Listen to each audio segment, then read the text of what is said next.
Yeshiva World.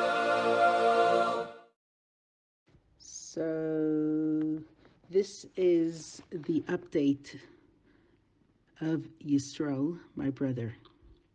And the update is that I just spoke to my son Levi, leader, that went to visit him just now. And he reported the following first-hand information. So this is what really happened.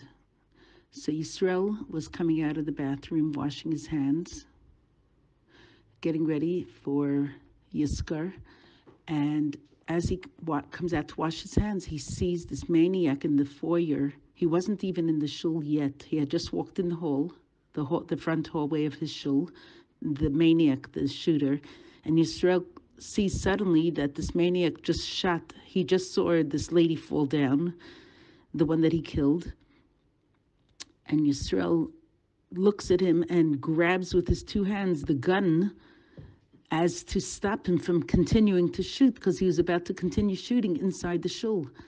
So Yisrael is actually a hero. He saved Carnage from protecting his shul.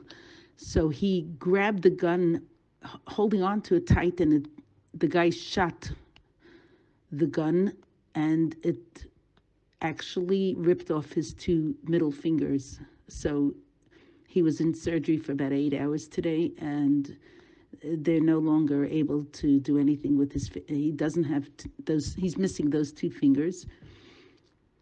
And he gave that up to protect his shul. What happened was, when he grabbed the gun, as the shooter, is pointing the gun ready to shoot at Yisrael, and Yisrael grabs it, like holds it, the gun jammed.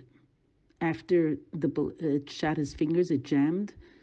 And in that moment of the jam, whoever was standing nearby was an off-duty police officer that came to say Yisker, and he grabbed his gun and immediately started chasing the shooter out of the shul, shooting at him, and until the shooter got into his car, and then they contained him.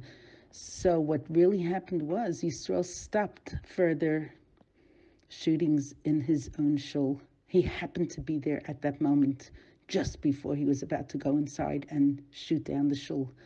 So what hashgacha pratis? He said miracles upon miracles, because kids were running in and out. They were just all over the place because of Yiskar.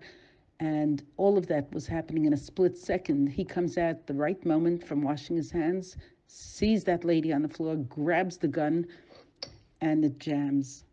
So miracles, he said, upon miracles. And he says, I gave up my fingers for the Eibishter to protect my shul. And he's recovering now in okay spirit, but very devastated, of course. And it's really hard. He's got a scar for the rest of his life. Yep, we should only know of good news from here onwards.